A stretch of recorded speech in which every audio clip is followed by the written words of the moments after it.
నీతో దేవుని చిన్న మాట. ప్రియ శ్రోతలందరికీ యేసుక్రీస్తు నామములో శుభవందనాలు. ప్రియులారు బాగున్నారా? మీరందరూ బాగుండాలని, వాక్యం చేత స్థిరపరచబడాలని మీ కొరకు ప్రార్థిస్తున్నాను.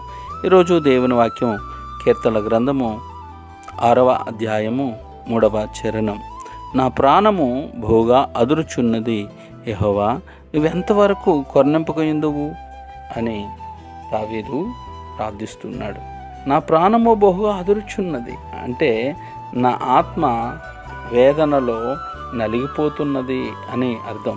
పాపము మాత్రమే ఆత్మకు అటువంటి వేదనను కలిగించగలదు. యెహోవా ఎంతకాలము, ఎంతవరకు కరుణించువు అంటూ అకస్మాత్తుగా మాటలో రాని వాళ్ళలాగా అయిపోయాడు దావీదు. మాట్లాడుతూ మధ్యలో ఆగిపోవడాన్ని ఆకస్మిక మౌనం అంటారు. అటువంటి సందర్భాలు బైబిల్లో చాలా ఉన్నాయి. అయితే మొదటిసారిగా ఆదాము పతనమైపోయిన సందర్భంలో ఇది కనిపిస్తుంది.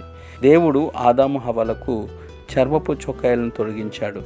ఆయన కళ్ళు ఏదైనా తోట అంతటినీ కలిగి చూసాయి. ఇదిగో మంచి చెడ్డలనిచ్చే వృక్షం, దాని దగ్గరే జీవవృక్షం. ఆదాము మంచి చెడ్డలనిచ్చి తెలివినిచ్చే వృక్షఫలం తిని పతనమయ్యాడు.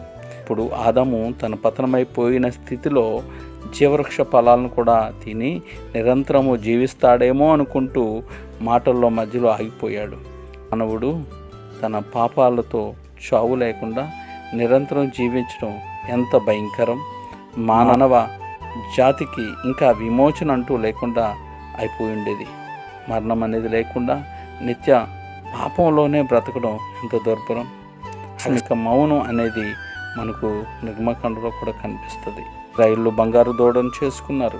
మోసే 10 ఆజ్ఞలు గల పలకం తీసుకుని కొండ దిగి వచ్చాడు. ప్రజలు చేసిన పనిని చూశాడు. తిరిగి దేవుని సన్నిధికి వెళ్ళి అవమానంతో వేదనతో దేవుని సన్నిధిలో సాగిలపడ్డాడు. అయ్యో, ఏ ప్రజలు గొప్ప పాపం చేసిరి, వారు బంగారు దేవతను తమ కొరకు చేసుకుంటారు.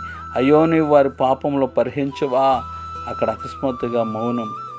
లేని ఎడల నీవు రాసిన నీ గ్రంథంలో నుండి నా పేరు తుడిచివేయమని బతిమలాడుకున్నాడు మోషే. ప్రియులారా, ఎంత భయంకరమైన స్థితి ఇది! కాబట్టి దేవుని మౌనం మనకు నష్టం.